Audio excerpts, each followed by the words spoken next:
Welcome back, boys and ghouls. Are you ready for the next movie in the Tales from the Crypt trilogy? Because this one is dark and chillin', and it wants to suck. That's it just wants to suck.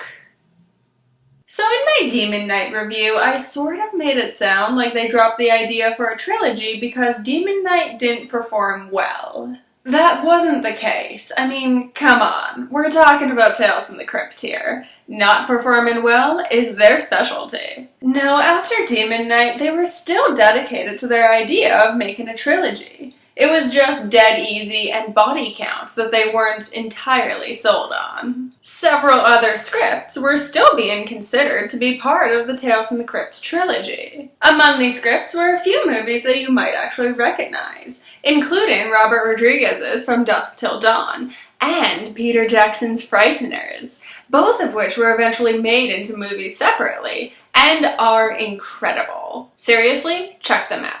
But among all those scripts, the one that won out was this one, Bordello of Blood. Much like Demon Knight, this actually wasn't an adaptation from EC Comics. Rather, the script was written way back in 1973 by Bob Gale and Robert Zemeckis. And for those of you who are bad at math, so, me, that means that there were over 20 years between the script being written and the film actually being released. So what was it that made this cheap exploitation flick a reality? Well, Robert Zemeckis was threatening to leave Universal Studios at the time, and so the studio agreed to make the script as the next Tales from the Crypt movie in an attempt to appease him. Yep, it wasn't because this was the strongest script or because anyone was especially passionate about it. They just wanted to keep this dude on staff. But that's okay. Big things come from humble beginnings all the time. What really matters is what went on behind the scenes. And what went on behind the scenes kinda sucked too. Comedian Dennis Miller was cast to play the film's hero, but because he was also filming Dennis Miller live at the same time, production needed to work around his schedule, which would have been fine if Miller didn't keep sending his assistant to say that he was too tired to work that day. And so production also needed to work around his unexpected absences. That, mixed with the fact that Miller would regularly improvise his lines without warning the other actors, and Corey Feldman's claim that Miller was just generally a dick to people on set, means that no one really enjoyed working with him all that much.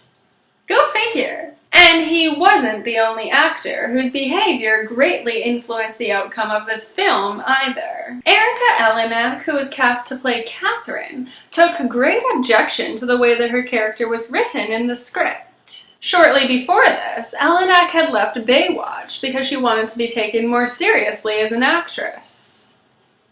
And apparently, she thought that working on a Tales from the Crypt movie was the best way to do this.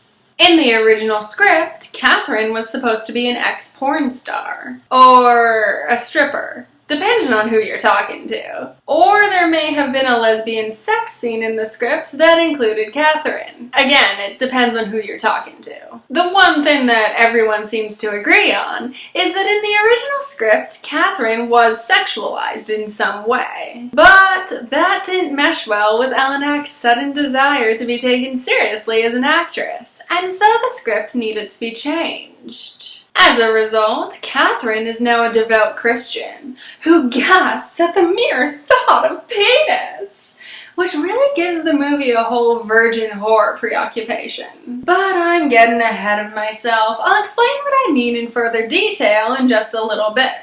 For now, let's get right back to the beginning of this suckfest. So this movie opens up not on the Tales from the Crypt intro, but why? I mean, I know that I complained that they didn't do enough for the intro in Demon Knight, but was omitting it altogether really the answer?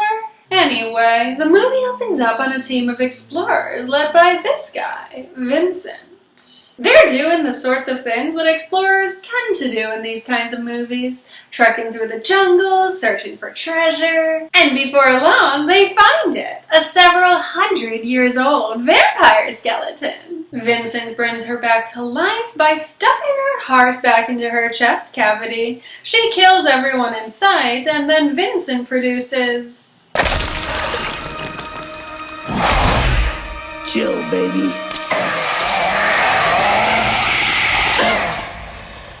What is that? You don't get to the movies too often, do you?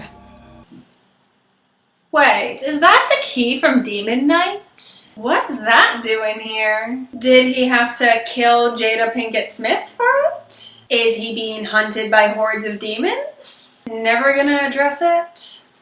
Okay. So apparently, in this movie, the key has no connection to demons whatsoever. Rather, it's just the thing that you use to control the vampire queen, Lilith. Ooh, interesting. For those of you who aren't familiar with the folklore of Lilith, she was supposedly the first woman, before Eve even.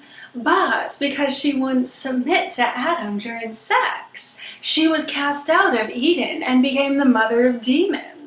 Depending on the circles that you run in nowadays, Lilith can sort of be seen as a symbol of female empowerment, including sexual empowerment. I'm sure that Tales from the Crypt will deal with that, with all the thought and subtlety that this issue deserves. Anyway, back to that key. Whoever holds the key controls Lilith, and for the time being, that person is Vincent. We make a quick segue to the Crypt Keeper. He tells a few bad jokes, and then we cut to Corey Feldman. Did I mention that Corey Feldman is here? This movie may have been released in 1996, but it desperately wishes that it was made in the 80s. I mean, we have Corey Feldman here, harkening back to the Lost Boys. Chris Sarandon reminds us all of Fright Night. And meanwhile, this movie's sense of humor is transplanted straight from the 80s. It's all little sarcastic comments that leave you wondering if this character is a likable rascal or a total douchebag. Although I will give the movie this. It at least made a stronger attempt at comedy than Demon Knight did. Most of the characters in Demon Knight were rather somber, leaving Billy Zane to be the only one telling jokes. This made Billy Zane's character infinitely more enjoyable, but it also made the movie more horror than comedy. Here, all of the characters are making sarcastic little jokes all of the time. They aren't necessarily, funny, but they do lighten the mood quite a bit. Anyway, where was I? Oh yes, Corey Feldman is currently in the process of...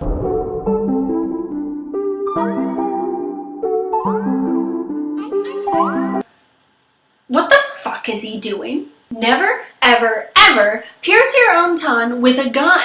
Jesus Christ, what sort of message is this movie sending about personal hygiene and health? I expected better from you, Tales from the Crypt. Also, that massive thumbtack that he has pushed through his nostril looks ridiculous. I think Corey Feldman is supposed to be playing a teenager here, but it's hard to tell. Everyone refers to him as a kid, but this isn't the 80s, and Corey Feldman clearly isn't a kid anymore. But apparently his character is old enough to get into bars, because that's where he meets this guy. Boys, I know a place not too far from here where you can get the best goddamn piece of ass in the whole goddamn world. They got girls that'll do things there aren't even names for.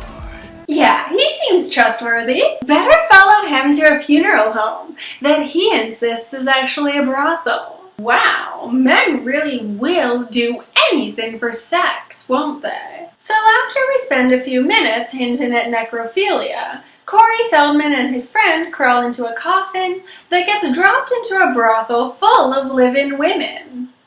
Or animated women anyway. And what's the first thing that we see here? Tits. Lots and lots of tits. Oh, and remember Lilith? The vampire queen from the opening. Yeah, she's here too. Stepping out of the shadows to show us the true meaning of stuffing your tongue down someone's throat. And we cut. Again. Yep, we are 27 minutes into the movie, and we're only being introduced to our main characters now. It's like Alfred Hitchcock's Psycho, but with more boobs. And vampires. Which obviously makes it superior. Anyway, meet Catherine, Corey Feldman's sister. She's concerned because her brother is missing, and the police don't seem to be doing anything about it. So she turns to a private investigator played by Dennis Miller. He's your typical sarcastic, broke, porn-addicted, lovable rapscallion, just teetering on the verge of annoying. Except his actor ruined this movie, so he's just annoying. He keeps following clues until he finds out about the brothel/mortuary. This then gives way to several minutes spent like this. I discovered that your brother went to a whorehouse. A whorehouse? Good Lord, my virgin ears can't take such talk, sir.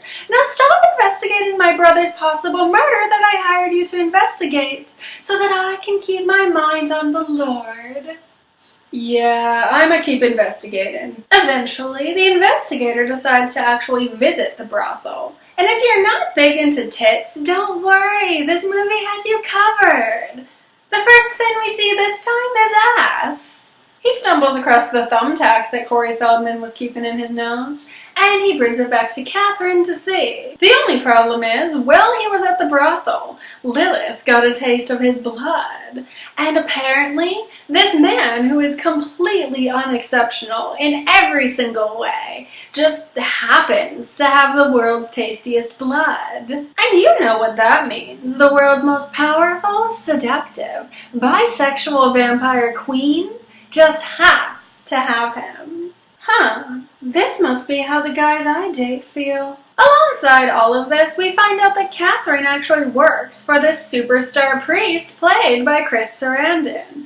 And what a coinky-dink! He's actually the one that hired Vincent to dig up Lilith in the first place. Something about wanting to use her to kill sinners, I don't know. Point is, Chris Sarandon has the key now. But Vincent, having fallen in love with Lilith, decides to steal it back and free her. This has absolutely no effect on the plot. I don't even know why I brought it up, besides to say, Chris Sarandon's here. I like Chris Sarandon. Anyway, the investigator and Catherine are just figuring out that there are vampires here, when Corey Feldman shows up, all vamped out, and kidnaps Catherine. Which means that it's time for the investigator to team up with Chris Sarandon and start killing some vampires. And okay, say what you want about this movie, at least it includes a scene where Chris Sarandon uses a super soaker full of holy water to massacre a room full of vampires, who then explode into terrible special effects flames, to the tune of Ballroom Blitz. Meanwhile, Lilith is trying to get Catherine to compromise her good Christian values.